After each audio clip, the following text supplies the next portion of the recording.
Drafting Archetypes is sponsored by Grey Viking Games. Grey Viking Games is the best place to get MTGA arena codes. From booster packs to awesome cosmetics, check them out at greyvikinggames.com and use our code DRAFT for 10% off.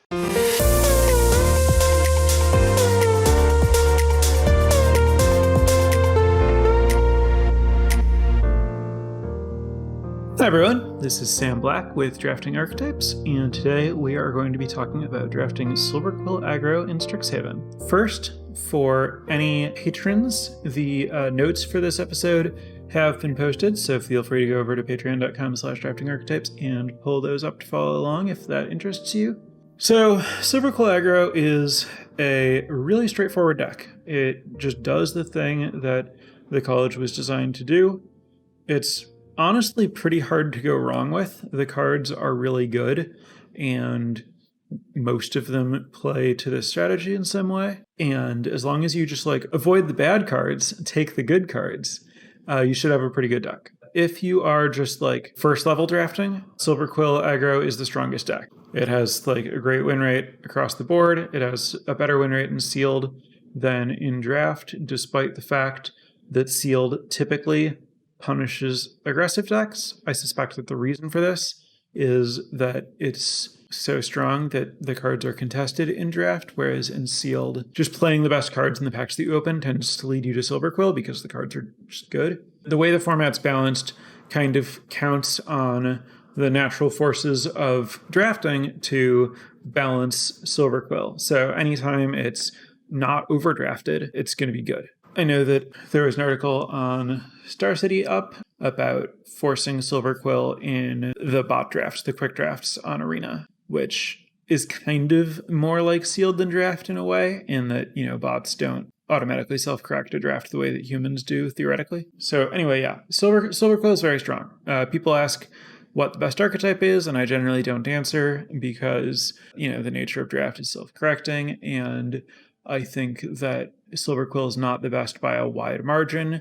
If, 3 people are at the table in Silverquill, none of them, I think, is the single person who's most favored to win at the table if it's being, contested by 3 people. But that said, I wouldn't be surprised if 3 people all ended up with reasonable decks in Silverquill. The point is, this isn't a fringe deck. This is a deck where, every pod should have at least one person drafting it and having a successful deck. If no one's touching these cards, the draft is going to look really weird. I guess the main thing to understand is what's involved in taking the good cards. Which ones are they? I think the first thing to note is, like with Witherbloom, work together to get the most out of these cards type stuff is a trap. The +1/+1 counters stuff in particular, a key example of that is Promising Dusk Mage. It's just really, really, really bad.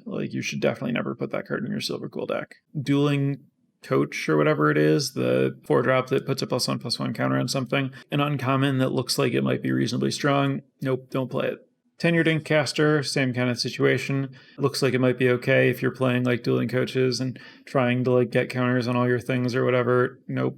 That one's kind of a fine playable because it doesn't cost mana to get anything out of its ability, and sometimes you do end up with other +1/+1 counters, because notably Guiding Voice is actually just really strong independently. But you don't want to be trying to push the +1/+1 counter synergy stuff.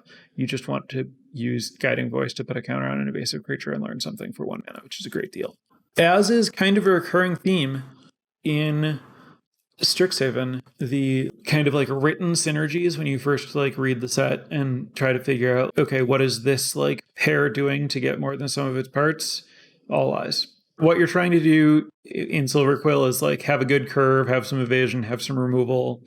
Don't do fancy stuff just to attack people. That's the big trap to avoid. So then the question is okay, well, if I can't find that synergy to get the most out of my cards, how do I get the most out of my cards? What makes one Silverquill deck win rather than another one? For the most part, the answer is just having more generally good cards. Everybody wants the same cards regardless of what they're doing, and if you have more of the top priority ones, then your deck's going to be better.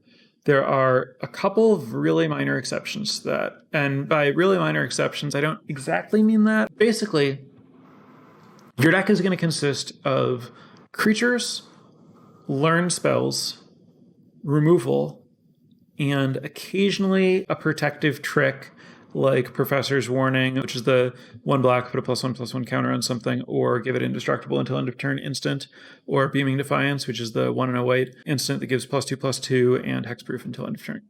So you're going to have like a couple of protective tricks, creatures, removal, cards that learn, and then maybe you'll have an Essence Infusion or, some other kind of like pump spell type effect, although mostly you're looking for Expanded Anatomy to fill that role, which is the lesson that puts 2/+1/+1 counters on a creature and gives it vigilance.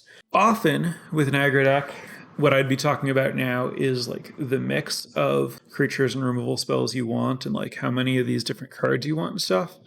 The thing is, the lesson and learn situation. Silverquill has a bunch of good cheap learn cards. Ideally, you want to be playing Guiding Voice, Hunt for Specimens as your top priority. And then like Study Break and Rise of Exodus below that. And then Cram Session, not ideal for this archetype. It's a strong card, but this isn't really the place for it because you're aggressive and it's not.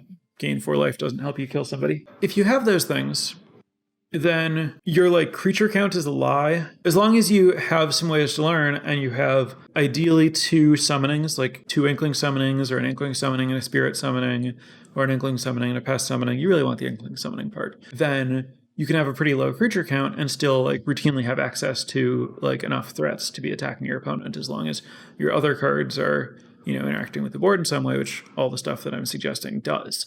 Since you'll also have lessons that are not summonings, you'll have like Expanded Anatomies or Noxious Fumes or other lessons. It's hard to have like too many or too few creatures. It just doesn't matter very much. The lessons are just really forgiving and really smoothing of your draws. The important thing is just having a good curve and having good cards rather than trying to like build a particular like mix of card types and effects and stuff like that.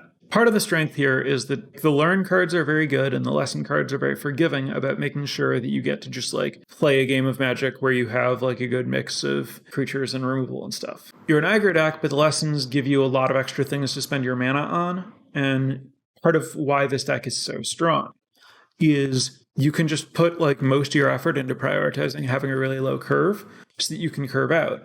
And then you won't run out of stuff to do, ideally until the game's basically over. And that whole idea happens to line up really, really well against the rest of the format, especially the people who are trying to use learn cards that don't impact the battlefield very much to set up environmental sciences infrastructure type stuff so that they can start like playing their game a little bit later on. Silverquill really punishes that whole idea, which is part of why I push pretty heavily toward you really need to focus on 2-drops in any other archetype is so that you don't get run over by Silverquill, because it is so strong and so punishing when someone falls behind, especially because what often happens when someone falls behind and the Silverquill deck gets multiple like 2/2s onto the battlefield is the person who's fallen behind will try to play a big creature to get virtual card advantage, something where they play one creature and it's going to hold off the 2 or 3 creatures that the Silverquill opponent has. Well, there are a couple of problems with that.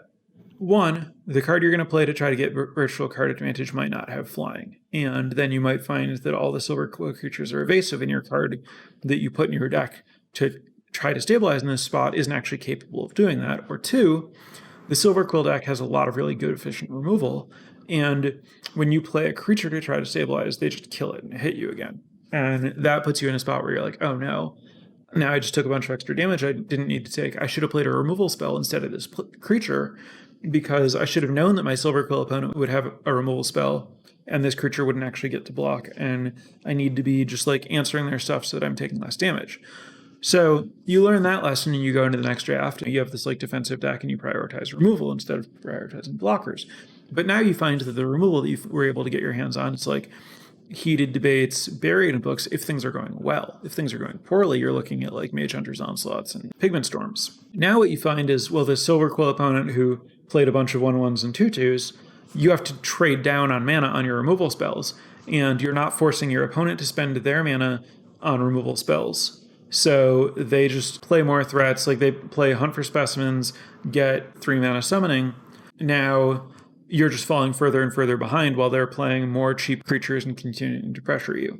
So Silverquill is really good at kind of putting decks that are trying to play defensively in a squeeze, where the removal is often too inefficient and the blockers just get killed, and there's a lot of evasion that you have to worry about. And if you try to block, sometimes that's not an effective strategy, because sometimes if they don't kill your creature, maybe they tap it with Study Break, maybe they grow their own creature with Essence Infusion or Expanded Anatomy, and now you don't have a good block anymore.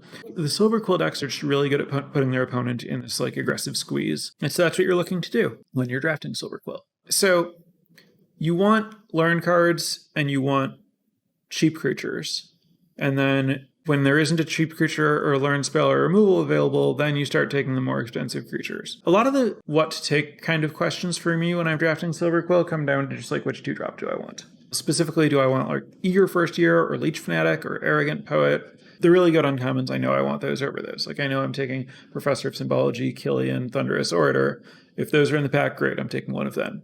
But often I have to decide between the commons. All three of those commons are pretty close to each other and have different strengths and weaknesses. The more removal you have, the more you want Eager First Year over Leech Fanatic and Arrogant Poet, because your opponent is less likely to successfully able to block, and when they try to block, your Eager First Year will get extra power when you use a removal spell to get it through. So if you're generally going to be killing your opponent's creatures that they're trying to block with, it makes sense that Eager First Year would be better than Leech Fanatic and Arrogant Poet. If you're low on removal, you want to lean toward having more evasion. There's like this way to draft Silverquill where you just prioritize, okay, all my creatures are evasive and I'm going to have a low curve and I'm just going to like not let my opponents block. I don't have as much removal, but all I need to do is kill my opponent's things that can block flyers and curve out. And I'll like win the race if they're trying to race, and I will be hard to defend against.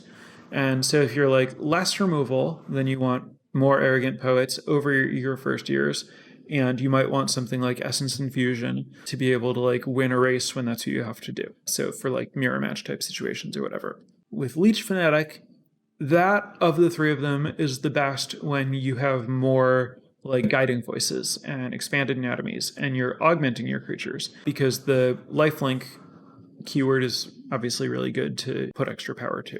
Arrogant Poet also works in that kind of role, but Arrogant Poet can kind of do its own thing. And you're more concerned about like, okay, well, like, how do I win the race? How do I make sure that I can keep connecting with my flyers? Whereas the Leech Fanatic sometimes can't get itself through. And the best way to get it through is to just like pump it up so that it can battle through a blocker. When balancing like which of these 3 2-drops do I want, they're all pretty comparable power level. I've had some people when I'm drafting say like, oh no, this one's better than this one or whatever. It's actually pretty contextual. First thing that I would look at in terms of deciding which one is if I have a lot of removal, Eager First Year. If I have a lot of like Guiding Voice, Expanded Anatomy stuff, Leech Fanatic. If I have Essence Infusion specifically, or just like most of my things are flying, or, you know, like generally I'm trying to play an evasive game. Maybe I even have something like Shadowing Laureate, which isn't a card I'm particularly into, but whatever. Then you're more likely to want the Arrogant Poet. Arrogant Poet in general is a lower priority than Eager First Year and Leech Fanatic for me. That's the 2-drops. That's kind of like how to think about them, because that's one of the questions that I run into more often when I'm drafting this kind of deck. Another question is the 1-drops. Do you want to play them at all? How do you want to prioritize them? I mean, so iTwitch is great. Let's leave that out of the conversation. We're talking about the commons. iTwitch is amazing. Really high pick. Better than every common. iTwitch actually has better stats than Combat Professor. Combat Professor is the top common. The uncommons that have better stats than it are Professor of Symbology, Killian, iTwitch, Humiliate, and then Thunderous Orator is just a little bit behind Combat Professor. Closing Statement's probably better than Combat Professor. And Flunk is about on the level of Combat Professor. Maybe a little bit behind. Combat Professor, top common. Those other things, uncommons, you want more than it. Back to what I was saying about 1-drops. Broadly speaking, I think Unwilling Ingredient is good enough to play, and Star Pupil isn't. Both of them have like not very good game in hand win rate stats, though Unwilling Ingredient has non-embarrassing stats, unlike Star Pupil, and Unwilling Ingredient has very good opening hand stats that I think in an aggressive deck are good enough to justify playing it. You should try to play an Unwilling Ingredient or two, especially if you have like Guiding Voice, Thunderous Orator, Humiliate. The fact that it has evasion and it pays you when it gets killed means it's a great place to put counters. So if you have cheap stuff that puts counters on things, then Unwilling Ingredient is much more desirable for your deck because it's a really good place to put those counters. If you don't have anything that puts counters on your creatures, then there's a good chance that you don't want to play Unwilling Ingredient, even if you are aggressive, aside from the fact that you aren't augmenting any of your creatures. Especially because if you're not augmenting your creatures, then you're likely leaning on removal instead of pump. And if you're leaning on removal, then Unwilling Ingredient isn't as good because the evasion's less important because you can just kill blockers to get through, and the low impact card is going to hurt you because you're doing more one-for-one trades. So the more removal you have, the less you want Unwilling Ingredient. The converse is true. The less removal you have, the more you want Unwilling Ingredient. Then presumably, since you have like other cards in your deck that aren't the removal, you likely, hopefully have Guiding Voice, Humiliate type stuff. That's how to think about that one. And then again, just like don't play Star Pupil if you can avoid it. I guess the one exception to the don't play Star Pupil rule would be if you have exactly Sparring Regimen, then it might be worth it. The best win rate cards in your opening hand, if you want to analyze like how to draft an aggro deck in that way. So if you just go down the list sorting for like the highest win rate in white-black, that list would point you toward Combat Professor, Silverquill Campus, Guiding Voice, Hunt for Specimens, Pilgrim of the Ages, Lash of Malice, Unwilling Ingredient, Eager First Year, Leech Fanatic as like the top comments. Rise of X just below that. You shouldn't just look at opening hand win rate, but it's a good, stat to consider, a baseline thing. But when you're looking at that baseline, you want to say like, okay, which of these cards are like bad enough that it's going to cost me a lot if I draw them late, if I prioritize them. Combat Professor has the best opening hand win rate, also has the best overall game in hand win rate. So it's just clearly the top common no matter how you want to, like any way you slice it, Combat Professor is the top. Guiding Voice and Hunt for Specimens are basically neck and neck. Guiding Voice is better in your opening hand, Hunt for Specimens is better later in the game, and all of these stats are really, really close to each other. They're really basically like indistinguishable cards from each other, like in terms of overall power level, which as I mentioned is most of what you're going to end up looking at in this archetype. Though there are obviously some, synergies like I talked about where like, oh, if you're in a spot where you're probably playing Unwilling Ingredients and Leech Fanatics, then the counter is more valuable for you. So it's probably you're in the spot where you're more likely to want to prioritize Guiding Voice over Hunt for Specimens. And, given that it's close, that's the kind of stuff you can think about when you're trying to decide which card to take. The next on the list, Pilgrim of the Ages, I think warrants quite a bit of discussion. Pilgrim of the Ages has a really high opening hand win rate, which is interesting because this is an aggressive deck and Pilgrim is not super aggressive. I think of Pilgrim as a card that's like kind of, good because it's good in the late game because you can do the recurring it thing. But it actually has one of the biggest drop-offs of all cards in Silverquill from its like opening hand win rate to its overall win rate. Like it's wins 60.2% in opening hand and 55.4% like game in hand. So it's actually like really bad to draw later in a Silverquill deck, which does actually make some sense because if it's in your opening hand, it's helping you make your fourth land drop. And on turn 3, like this 2-1 that your opponent feels pretty bad about trading with because you already like got a land out of it. And if they trade with it, then you're in a position to like get value out of it from your graveyard. You can often participate meaningfully in combat and stuff.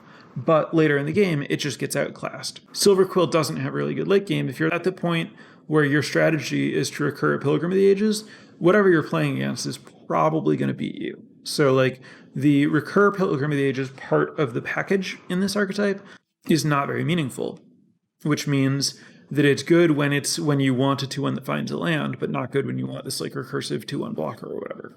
That would be what accounts for it having a good win rate early when you do want a 2-1 that finds a land, but bad overall when a 2-1 that finds a land doesn't do anything to help you finish the game. What this means is Pilgrim of the Ages is okay, but not actually as high a priority as its opening hand win rate would suggest in this archetype. So I would actually take Lash of Malice over it, but in most cases I would prioritize it over Unwilling Ingredient because it is better in your opening hand and only the tiniest bit worse late game. I think Pilgrim of the Ages is like pretty close with Eager First Year and Leech Fanatic. It wins like 1% less than them overall and like 1% more than them opening hand.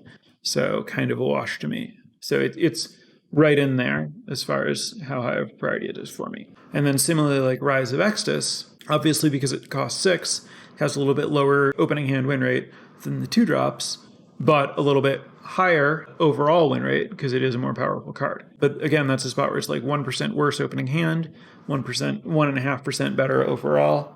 To me, often that means that I prioritize Rise over the 2-drops, but also I'm talking like early in a draft and I'm pretty flexible and pretty willing to play Silverquill a little bit more controlling.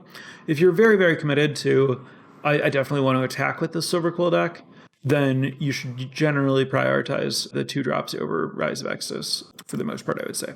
The next cards down in terms of like your opening hand win rate are Arrogant Poet, Silverquill Pledge Mage, Essence Infusion, Professor's Warning. All of those have like fairly comparable stats in terms of just across the board. Essence Infusion and Professor's Warning, both of those are like actually better outside your opening hand and worse inside your opening hand than the creatures, which kind of makes sense. You want to play them a little bit later when you can get value out of the trick or whatever. You want to play a 2-drop on turn 2. You want to play Infusion or Professor's Warning as like a high impact, low mana cost play a little bit later in the game. And then Star Pupil is next in opening hand win rate, but that's basically invalidated by its really low overall win rate. Then Study Break is like behind Star Pupil opening hand win rate, but like 5% better game in hand overall. Study Break has a better overall win rate than almost everything. Everything behind Hunt for Specimens. So like better than Pilgrim, Lash,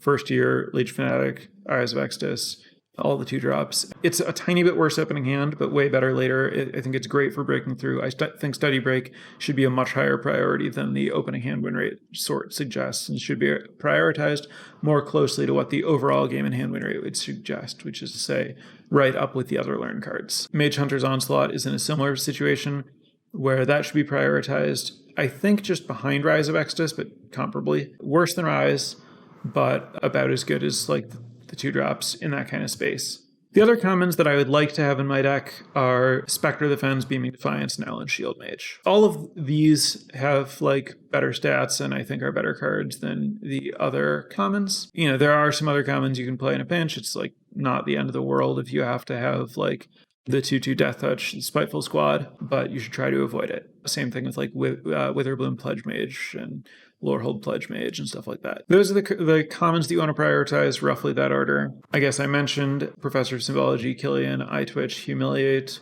over all of those, and then Combat Professor, Thunderous Orator, Eliminate, Closing Statement, Silverquill Apprentice, Flunk are all kind of comparable. Silverquill Apprentice is, I think, better than the other 2-drops, but likely worse than the learn cards. So Silverquill Apprentice is the white-black apprentice. So 2/2 for 2 that has Magecraft when Magecraft +1/+1, any creature until end of turn. It's like an Eager First Year that can pump other stuff. I wasn't sure before playing it how much better than Eager First Year it would be. I think it's a lot better than Eager First Year. The ability to pump other stuff is really important, both in terms of getting the most out of your combat tricks and like having instants that can swing other combats, and also pumping an evasive creature when you don't have an attack with this. You just end up getting a bunch of extra damage out of it that Eager First Year wouldn't give you. Also, the fact that it can pump something the turn that you play it is pretty big. There's a big drop-off after Flunk in terms of like quality of uncommons. So like the next tier of uncommons down is like Brackish Trudge, Shadewing Laureate, and Umbral Juke, but those are all a pretty big step down from Flunk and Silverquill Apprentice and the other better cards. And then there aren't a lot of other uncommons that you're particularly interested in playing. So one thing that is noteworthy about this deck is you don't need a lot of uncommons and rares. I think like the basically all commons version of this deck can be really strong. Part of why this deck is so strong is it's really consistent. All the cards play well together. They're all, pretty compatible at doing something similar. So you're not counting on seeing cards that you're less likely to see. It's all lower rarity stuff can build your deck. And the uncommons that you want aren't doing something different in kind for you for the most part, right? Like Professor of Symbology, Killian, Eye Twitch are just like straight upgrades over the other learn cards, the other 2-drops, the other 1-drops, but they're not radically transformative. These aren't like build around uncommons. Killian does let you do some different stuff. It makes the expensive removal a lot more palatable, and you can even play Exhilarating Elocution or whatever it's called, the 4 mana, 2+1/+1 counters on one thing and pump your team card. Like, it's okay to play that if you have ideally multiple Killians. But for the most part, it's just like, yeah, these are just creatures that go in my curve. They're just better than the other creatures that would go in my curve. But like, if you have to play slightly worse creatures, but you still just like have a good curve, have removal, your deck is going to play out similarly, maybe not as good, but the play style will be the same. Your support cards are going to be just as effective, and you're still going to like run over people who stumble or whatever. As far as just like getting a feel for the deck, having it play out the way you expect, all of that doesn't really depend on higher rarity cards. And also there's just like a lot of interchangeable pieces. It's really easy to get Professor's Warning or Beaming Defiance, and the fact that there are 2 cards that do that kind of thing mean that it's really easy to be like, okay, my deck has some instants that protect creatures that I put counters on using, I don't know, either Essence Infusion or Expanded Anatomy or Guiding Voice. Also, I kill my opponent's blockers sometimes. I have like Lash of Malice or Mage Hunter's Onslaught. Or I get lucky and get an uncommon and I have Flunk, Eliminate, Closing Statement. There are just a lot of like different pieces that do very similar things, which is part of why this deck is so consistent and easy to draft and consistently does well. So I talked a lot about the ranking of commons in your deck and how to prioritize them against each other, and that you should learn where do the lessons fit in here. So I think the lessons that you want to prioritize most among commons, so obviously Mascot Exhibition gets prioritized against over everything else in the set, no matter what you are, blah, blah, blah. Necrotic Fumes, I think, is a great card, specifically if you have Hunt for Specimens as the way that you're learning.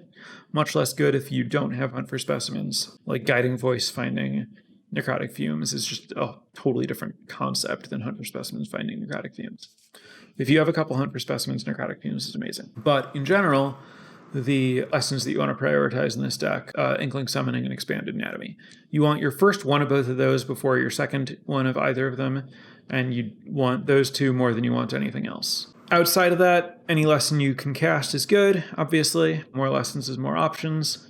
I would still probably want my second Inkling Summoning or second Expanded Anatomy, maybe before any other lesson, but I would certainly want basically any other lesson before my third of either of those. As for like how high to take Inkling Summoning and Expanded Anatomy, vary.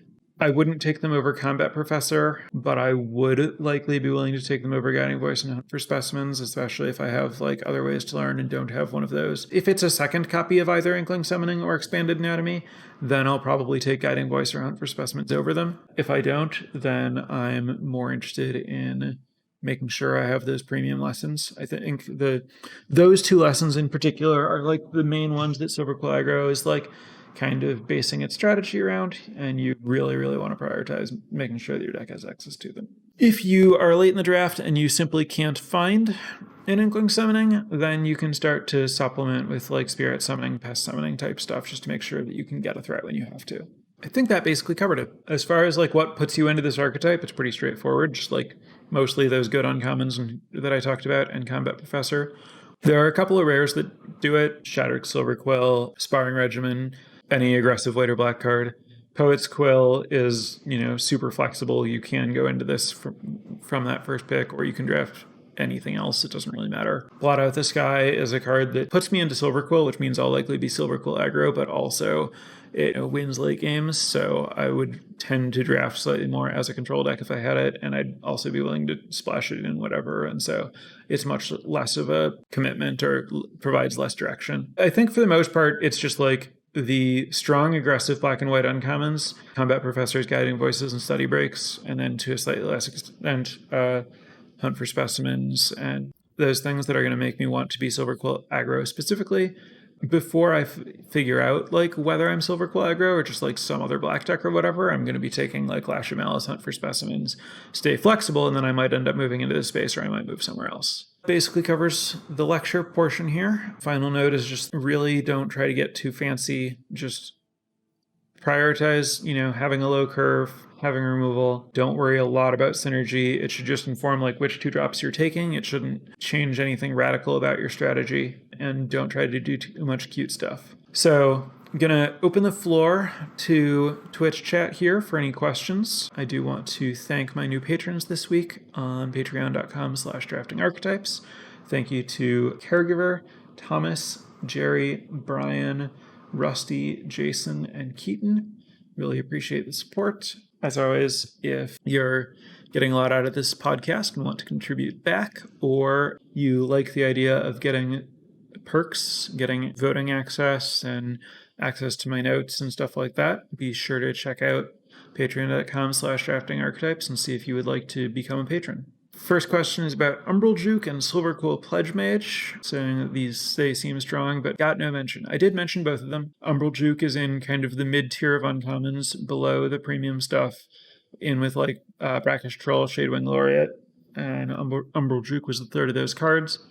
Silverquill Pledge Mage similarly was just mentioned in the list, somewhere in the middle, behind Brise Vextus and Arrogant Poet, ahead of Essence Infusion and Professor's Warning. Both are like reasonably good things to do with 3 mana, but the way this deck works, your top priority is making sure that you're spending your mana on 2 especially, and these are good threats, good ways to like get evasion, good ways to close out the game, but they're not like super high priorities just because you want to make sure that you have your 2-drops, you have your learn cards, you have your removal. And they end up competing for your mana usage with Inkling Summoning and Expanded Anatomy over time. That said, I have been impressed by Silverquill Pledge Mage overall. I do think it's a very good card. It's played an extremely high amount in this archetype. I think it's one of the top total like game in hands overall in black and white decks, which isn't surprising.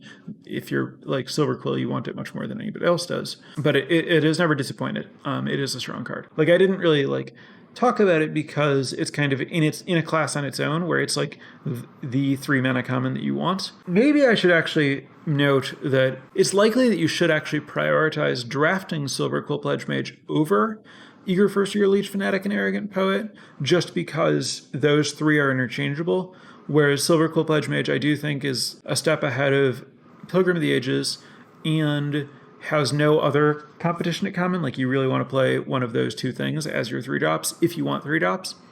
So it would be reasonable to take Pledge Mage over the common 2-drops, especially if you have some uncommon 2-drops, and then just expect that you're going to find enough 2-drops eventually. All of First Year Leech Fanatic and Arrogant Poet go later, and so you shouldn't have a lot of trouble getting access to them.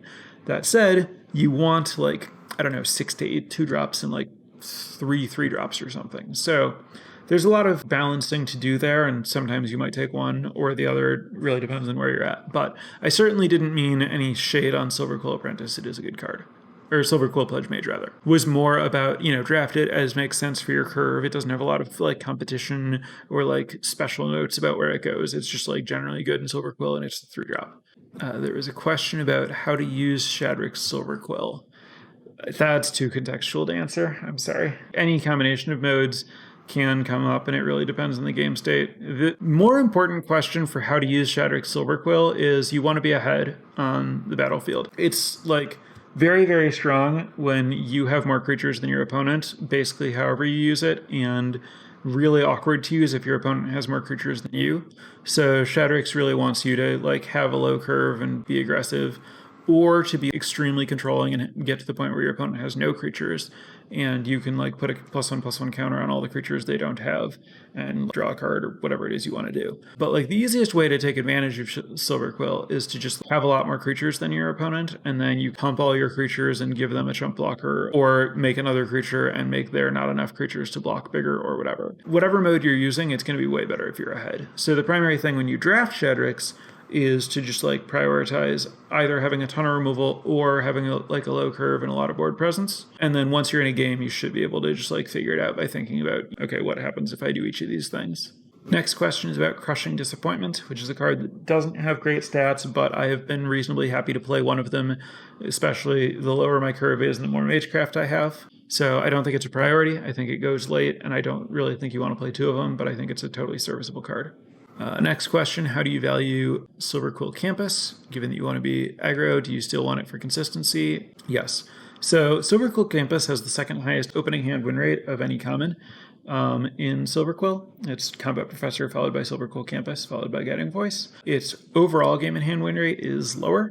Guiding Voice, Hunt for Specimens, Lash of Malice have higher overall game in hand win rates. But Silverquill Campus has great stats and also plays great. This is the same thing came up in Lorehold with Lorehold Campus. While you do have some lessons that give you some additional mana sinks, you are fundamentally an aggro deck, and you will likely run out of stuff to do. Your lessons aren't very expensive. They don't chain into more card draw or anything. And having that mana sink to help find maybe a removal spell or study break to like push the last couple points through or something is really huge game. Also, just making sure that you have both your colors early is really big. Silverquill Campus is a high priority, and I would play multiples of them. Next question is about Lorehold Pledge Mage. Lorehold Pledge Mage is much worse than Silverquill Pledge Mage here, clearly, both because it's harder to cast, most importantly. This deck really prioritizes the evasion and or lifelink to race that Silverquill Pledge Mage is giving. I haven't found that this deck makes particularly great use of the first strike from Lorehold Pledge Mage, which has impressed me, actually, in Lorehold. But with fewer instant speed combat tricks that increase power, less likely to play Make Your Mark, and you can't play Enthusiastic Study. Those relatively hurt Lorehold Pledge Mage to the point where I would rather just have like other cards. How many 2-drops do you aim for in general? Somewhere in the like 6+, probably not more than 10 or 12 kind of ballpark, but a lot. Another question about Lorehold Pledge Mage, but also about Witherbloom Pledge Mage. So Witherbloom Pledge Mage is a card that I like, but this isn't the right spot for it. You don't really want 5s, and when you do want to play a 5, Owlin Shield Mage is generally better here for you, because usually your opponent is on the back foot enough that it will threaten to kill them, and the ward will be very useful. The Witherbloom Pledge Mage is often going to have to like overcome a lot of blockers that you were hoping to ignore or evade, so it's just not a great fit. The lessons I mentioned are, to answer this next question, prioritized more than environmental sciences once you're in this archetype. Early in a draft, when I don't know what I am, I'm going to prioritize environmental science, but if I know that I'm Silverquill, I absolutely am much more interested in the aggressive lessons that I mentioned. So environmental science is a valuable card to have in a 2-color deck because it can help you make land drops when you're missing land drops. However, because Silverquill's curve is so low, it's often reasonably happy to just like stop at 2 or 3 lands for a while and do other stuff, which means that it's even less valuable to have access to environmental sciences, because even when you are low on land drops, you would still often rather just take the Inkling Summoning or Expanded Anatomy and not waste all that time and mana to make another land drop that you don't especially need when your curve is so low. So environmental science is actually an extremely low priority, like lower in Silverquill than it is anywhere else, I would say. And it's already a fairly low priority in 2-color decks, even though it is obviously good to have access to any unique lesson that you can cast, but it's a really low priority for this deck. Kind of similar direction here for the next question. Is there anything I would consider worth splashing in Silverquill Aggro, particularly if you already have environmental sciences? So, in general, I've often mentioned that I am very low on splashing in aggro decks. That doesn't mean never do it, especially if you already have an environmental sciences in a deck that can learn pretty well.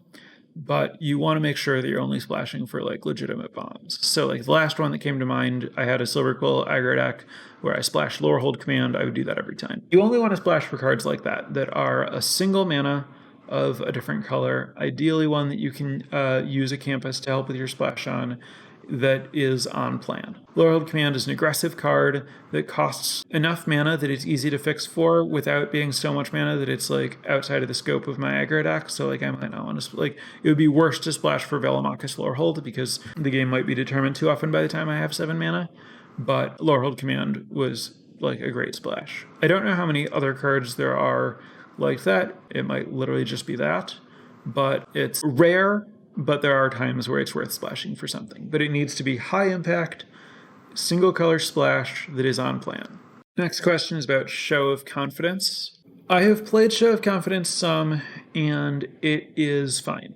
I don't think it's unplayable. I don't think it's impressive. I've tried it out, and most of the time I just use it as like a bad professor's warning. I'm saving it in case I maybe have like a bigger turn where I get to do something impressive with it. But then I end up just like finding a spot where the battle growth, the instant speed, put a +1/+1 counter on something effect is just like good enough that I want that. It's better the more Magecraft triggers you have, and obviously also the more cheap instants you have, and also hypothetically if you have anything that like specifically cares about +1/+1 counters, which again you should generally be avoiding. One of the cards that best with is if you're trying to play Clever Lumimancer. Again, this is not the way that I recommend trying to go about your business. I think that it's better to just like play the cards that are, generally good rather than like trying to string together multiple questionable cards. But if you have a bunch of guiding voices, that pushes you toward, well, now this Lumimancer starts to make sense because the guiding voices can give me like two different Magecraft triggers, and they're potentially cheap triggers. So now maybe since like I have all these like double trigger things and I want some Magecraft stuff, maybe I play this Clever Lumimancer, and now maybe I put this like, fancy combo kill in with Show of Confidence. It's not unplayable, but it's not something you should prioritize, and it's mostly just an also-ran. The next question is about whether there are cards that are good in Silverquill that aren't good in an aggressive strategy. I guess this would be cards that like point you towards Silverquill control. Obviously, the first one that comes to mind is Expel. And then I guess similar to Expel, Divine Gambit is the other card that's in a similar spot. Both of those are cards that I like to play when I'm drafting Silverquill defensively, which is a thing that I am more inclined to do than most players. When I draft Silverquill defensively, I'm drafting it kind of similarly to the Demure style that I talked about last week, where I'm prioritizing the fact that Silverquill has these really good cheap lessons, and now I maybe am prioritizing environmental science, and now I'm looking to maybe splash some other cards and looking to take advantage of the fact that the other Silverquill players are not prioritizing things like Expel and Pilgrim of the Ages and Divine Gambit. I think that works well if you are in kind of like the Doomir mindset that I talked about. Maybe you're even splashing Serpentine Curve or whatever. That's like a direction that I would personally be likely to go in with a card like Blot Out the Sky. For the most part, I think outside of like exactly Expel and Divine Gambit, and then to some extent Rise of Exodus just because it's a powerful 6-mana spell, most of the cards that are good in Silverquill are good aggressively. I guess Witherbloom Pledge Mage is another card that can be cast by white and black mana that is not particularly good in like Silverquill Aggro. That might push you into a different direction, though. I would say that's slightly off topic for drafting Silverquill Aggro. Those are more like the cards that you could hypothetically cast that you probably don't want to. Next question, how do you decide whether to play 17 lands or 16?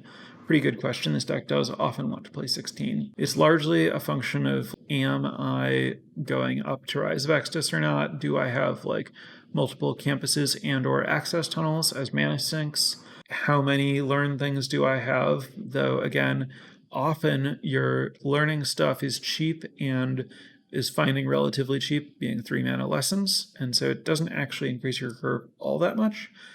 I would say fairly often in Silverquill, I do end up playing 16 rather than 17 lands. Next question is about playing campuses that are only half on color.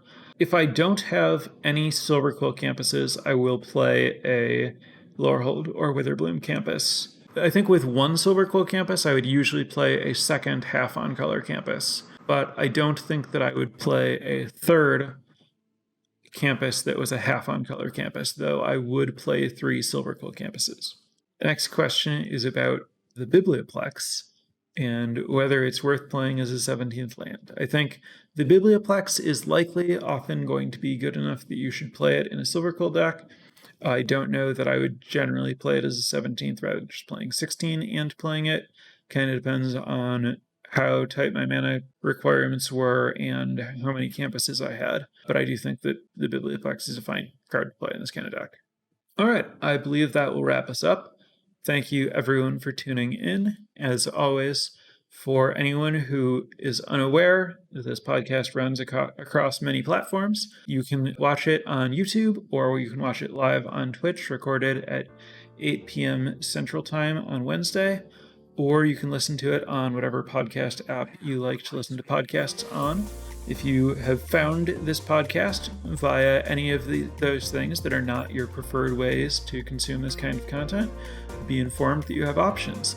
Also, for those of you who are listening on YouTube, or anyone who has YouTube on account and would like to help us out, we are getting very close right now, as I'm recording this, to 1,000 subscribers on YouTube, which I gather is a significant milestone. And so if you could hit subscribe right now, that would help us out. Thanks again, everyone, for tuning in, and I will be back next week.